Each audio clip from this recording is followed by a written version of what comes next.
Well, Mr. Rafiq, do you know why you're here today? No.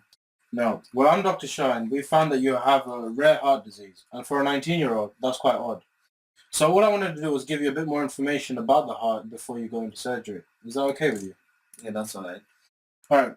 Well, the heart is actually placed between the two lungs. It's behind the sternum and above the diaphragm.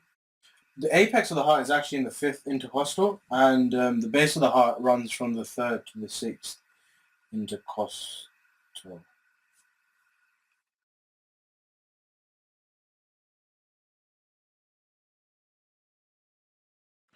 The heart is made up of four chambers, where the atria are thinner and smaller than the ventricles. The atria receive blood from veins, and the ventricles eject blood into the arteries. Let's begin by talking about the right atrium. It receives blood from the superior and inferior vena cava, and also the coronary sinus, and it forms the right border of the heart. Moving on to the left atrium, it rests on the posterior aspect of the heart, and it receives blood from the pulmonary veins, which carries oxygenated blood from the lungs. And this also empties into the ventricle, the left ventricle. The left ventricle is connected to the left atrium via the mitral valve. This ventricle is also 3 times thicker than the right ventricle, and it also ejects blood into the aorta, which then supplies blood to the rest of the body. Moving on to the last chamber, which is the right ventricle. Together with the right atrium, it forms the base of the heart. It's also connected to the right atrium via the tricuspid valve and to the pulmonary artery via the semilunar valve. It also contains the septomarginal trabeculae, which is also known as the moderator band.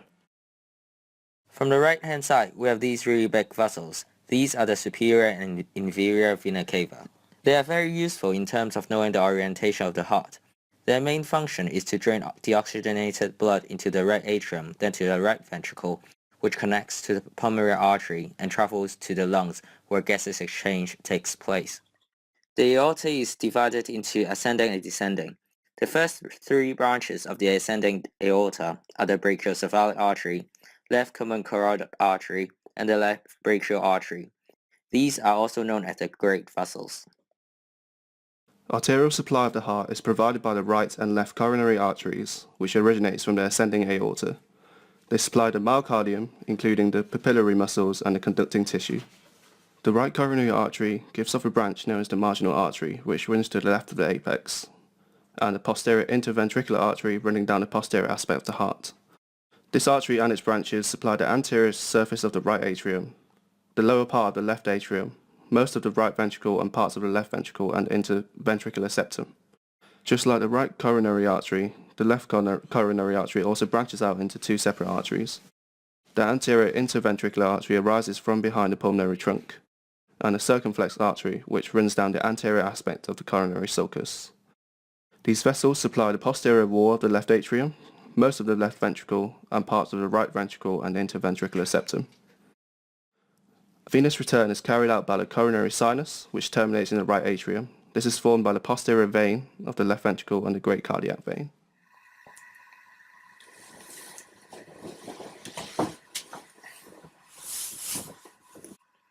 So, Mr. Rafiq, you finally come out of surgery. Do you know what you actually had? I think I do. Coronary heart disease typically describes a reduction in blood flow to the myocardium, and this is caused by a gradual buildup of fatty material within the walls of the coronary arteries, preventing oxygenation of cardiac muscle. This condition is usually referred to as arteriosclerosis, which is a type of arteriosclerosis. The constant buildup of fatty material, cholesterol, and other substances results in the formation of a plaque or an atheroma. The blood vessels become narrow, and this physical obstruction blocks the delivery of blood containing oxygen and nutrients to the cardiac muscle. With no blood flow, the cardiac muscle cells die, indicated by an angina, a pain or discomfort in the chest, and this will lead to whole portions of your cardiac tissue to die, thus causing permanent damage. This could eventually lead to a heart attack or heart failure if the atheroma bursts, forming a blood clot.